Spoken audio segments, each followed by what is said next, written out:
So we're going fast and furious now, and to catch up the time, because we had a 9-minute delay, we now fly up to the start for the Remenham Challenge Cup. And we have two fantastic eights that we're looking at. On the right of your screen, it's the British National 8 in fantastic form so far this season. And on the left, it's the crew from Oxford University and Radcliffe, which is the Harvard University boat club. And well, they're out of shot. The British are really powering on in this race, aren't they? Well, I think they're going to have to. Oxford, you know, absolutely fascinating crew that won the first women's boat race on the Tideway earlier this year in an emphatic style, really. And so I think the British crew knows that they have to get out the start quickly to be able to sort of lead such a calibre of crew.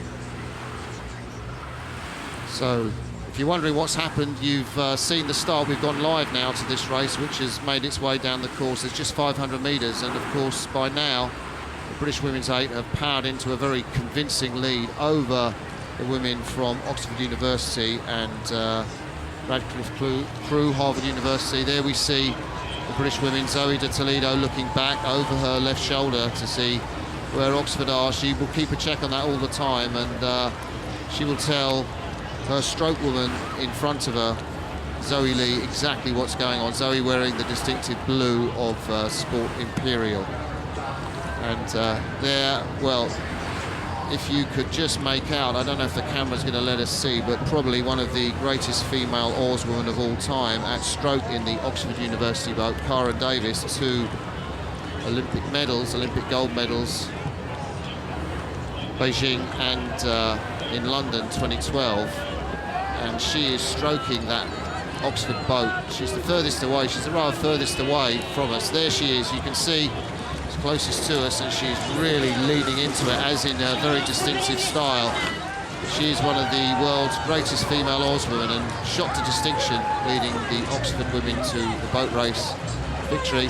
I think they've not done that much training, to be quite honest, between now and the boat race. I was talking to Karen just before the race, and while they weren't in party mood, I said, out of 10, you know, how much training have you done? And if 0 is none, 10 is every day. And she laughed and said, you know, we're going to enjoy this race. So.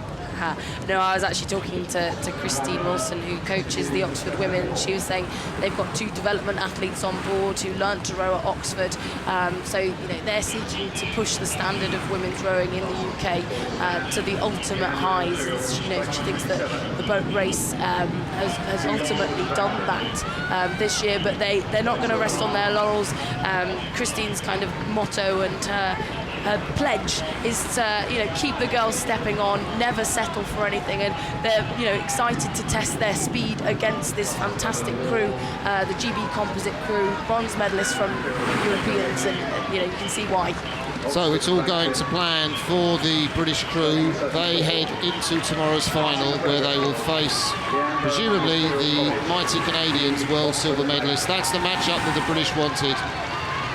They showed fantastic pace in the heat of the Rosy World Cup. They did lose to Canada in the final of that event by 2 seconds, but the British will reckon they can reverse that, and this is all part of the process. They're safely into the final as we see the Oxford University Women's Boat Club crew and Radcliffe crew, Harvard University. Bit of a mouthful to get out that one. Across the line in second place. 3 cheers from the Leander Imperial college crew, London, who are the British national squad.